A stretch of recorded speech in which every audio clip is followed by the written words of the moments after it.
Hey folks, welcome to the Canyons. Hot day up here today, but a gorgeous one, and we've got the new Hyundai Elantra N with the dual clutch automatic. The only option available on this car, actually. Basically that and some cargo netting. Right. So the only real option. Right. In this video, we will compare the Elantra N to its competitors, the Jetta GLI, the Honda Civic Si, and the Hyundai Veloster N.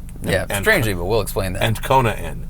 Its biggest competition is within the Hyundai family, which is awfully interesting.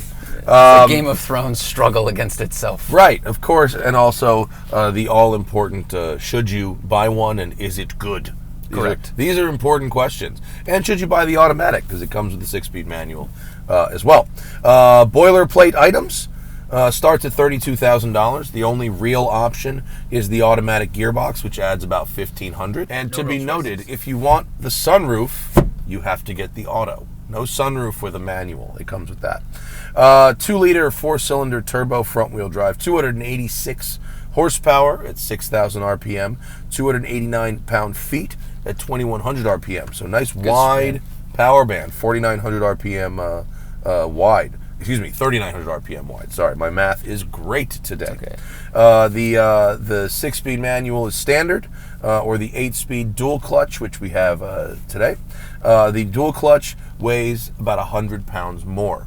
So 3,200 pounds with the manual, not bad. 3,300 with the auto.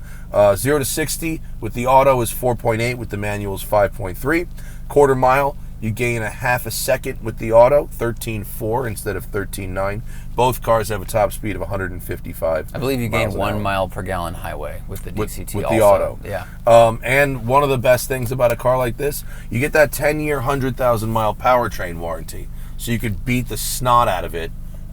Which you should. Which you should. They have done a lot of things to make this snot beating worthy. Yes. Which we'll explore. We will explore. Now, and you've got your drive modes. So many drive modes. Yeah. You got Eco, Normal, and Sport. And then you have the N modes, which you can customize. And you can adjust so many things in this. You can adjust engine response, the noise, suspension, steering. Yeah. You can even customize the exhaust sound and adjust the bass and treble and whine of the exhaust sound if you want to, which is, of course, enhanced by the speakers. Toggle burble tune. Toggle fart tune. Yeah. So I'm going to put it in Sport. I'll let you drive it in Custom. Okay. So Sport right now, we have Sport shocks. Is Sport everything steering. maxed out, right? I don't know if everything's maxed out.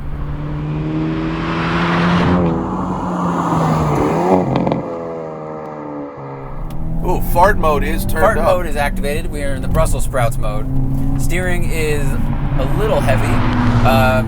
So this car was developed under the thumb or guidance of Albert Biermann, right? He is basically famous for being at BMW for 30 years cyclist. and running the M division while they made the E39 M5, Cyclist E46 M3, and the 1M.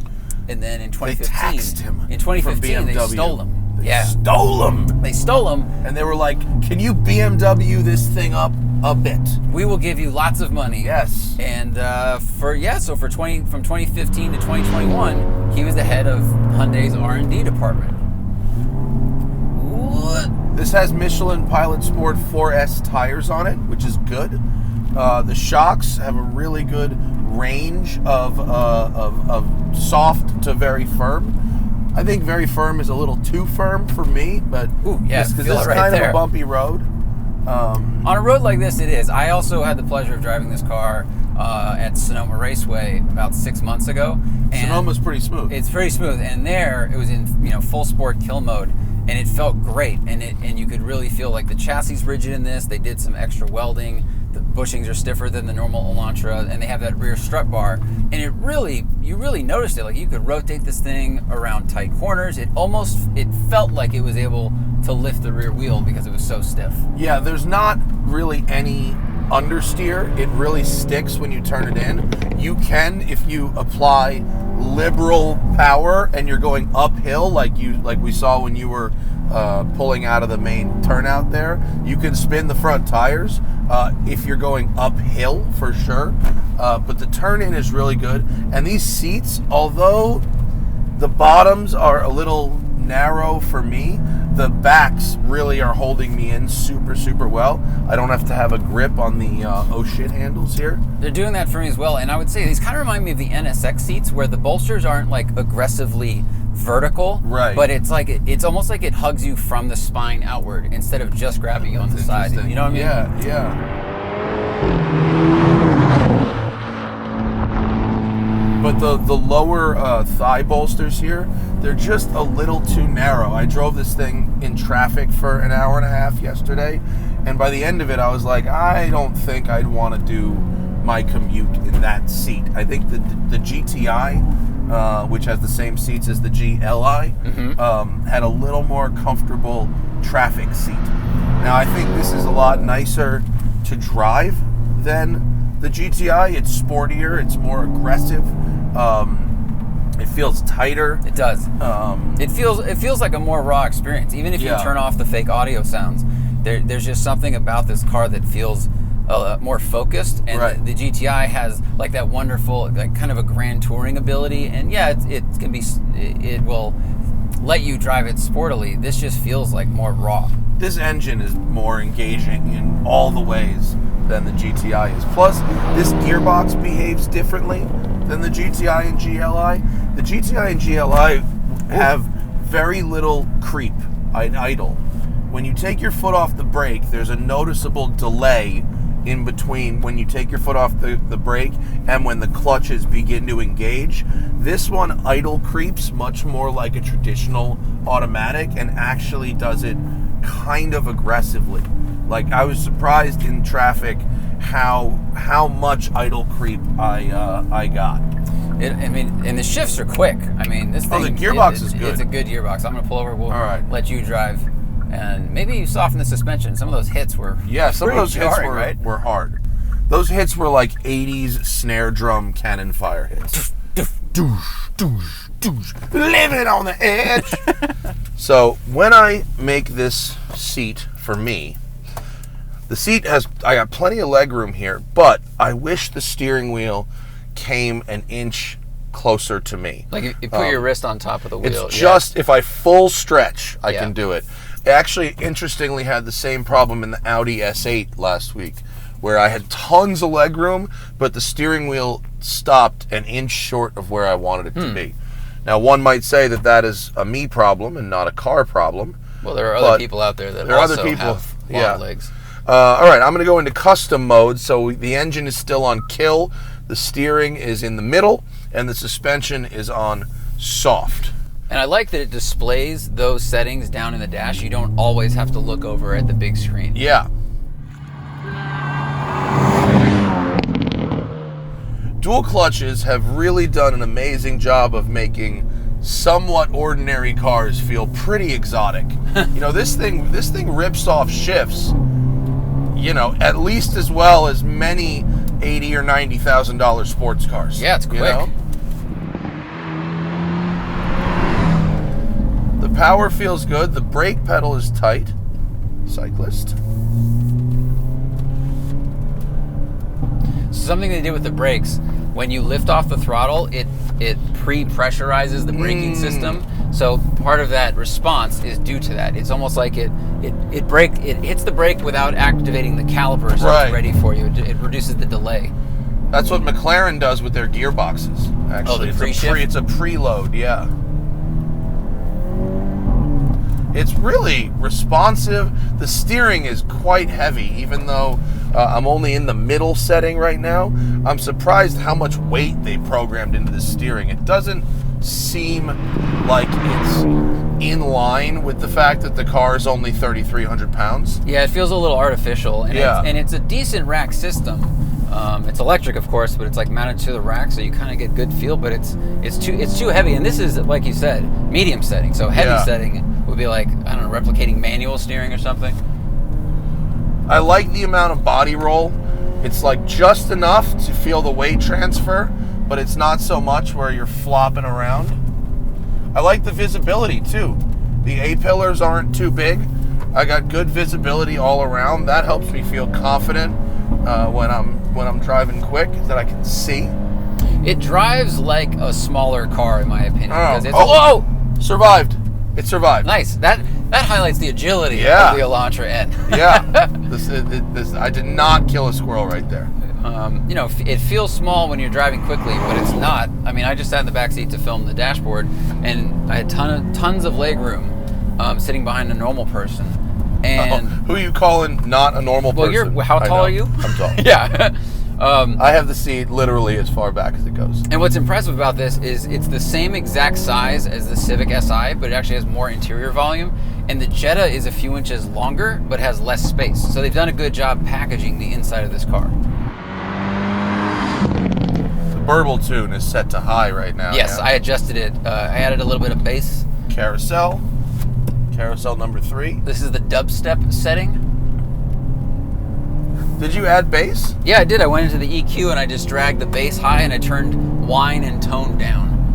The digital cluster is nice and bright. The blacks are pretty black, not quite Range Rover black, but like, and that's a literalism. That's not a euphemism. Let me just make that clear. They are The screens in the Range Rover. The screens are, you know, ultra black. Yeah. Yeah. That's like how I define like what a really good LCD gauge cluster is like how, you know, same as a TV. Same as a TV. How deep do the blacks get? I don't want to look at a gray box, you know, with graphics on it. I want to I want to feel like I'm looking into a void, you know, with stuff there. And we'll turn around and Saddle Peak. If you guys have never been to Saddle Peak Lodge, it is delightful. This place is good. It's like stepping into like Colorado in the middle of Malibu. I didn't even know this was here. Oh, this is a really good restaurant, yeah. They serve all kinds of delicious meats. So, anyway, let's conclude. I like how the Civic Si looks better. Yeah. I think the Civic Si is more comfortable in the driver's seat, but it's way slower. This car is a lot quicker than the Civic Si. Civic has 200 horsepower, right? Yeah. And it's $4,000 cheaper, but it's still like, the Civic Si is fun in second and third gear, and by the time you get to fourth, you go, I have run out of power. And if you have more than yourself in the car, if you're by yourself, it's like, okay, if you were 4 up in that car, it would feel slow. 50 horsepower for each of you. Right. And this feels like it has more features and more sort of luxury stuff, although the Civic Si is very well made. You get a lot in here. I mean, you have heated seats, like the nav, the screens are good. It looks really modern, and this is all for the, you know, the base or the only price. The only price, right? The Volkswagen, it just doesn't do much for me.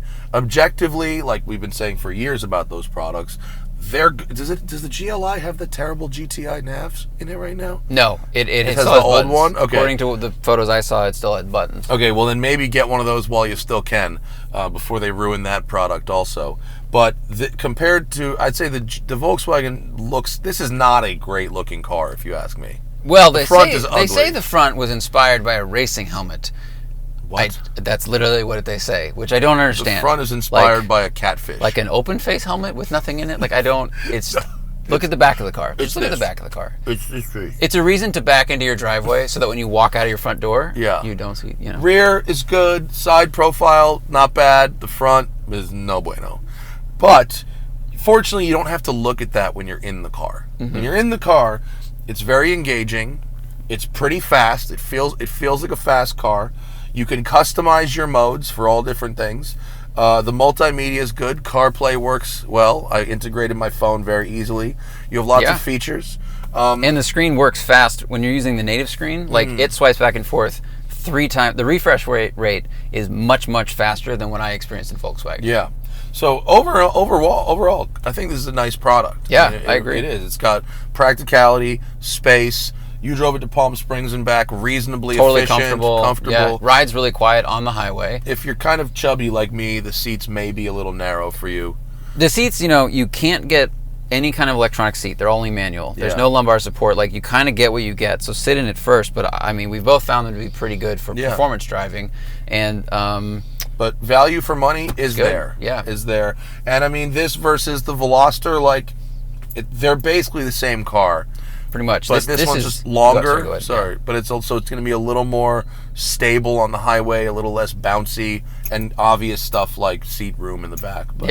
But, pick your poison, really. And I haven't tried the stick, but the Veloster stick is it's the same, and that's lovely as well. So if you want to reel your own, great. But I think the dual clutch works better here than it does in the Veloster. Because it took away some of the suspension stuff that I liked out of the Veloster. You noticed it in that Oh, car. right, yeah. Whereas in this car, I don't feel like the dual clutch is affecting it that way. They increase the stiffness in the Veloster with the Yeah. DCT, and you Yeah. really notice the ride change. This, in comfort mode on the highway, like all over LA, totally smooth. Yeah. So thanks to Hyundai for letting us have a go. We've got the Kona N in a couple weeks, so we'll be coming back to you on that one. And thanks to you for watching, and we'll see you later. And remember, always fight your tickets. Use code TST10 on the Off the Record app available in the Android and iOS store, or go to offtherecord.com/TST.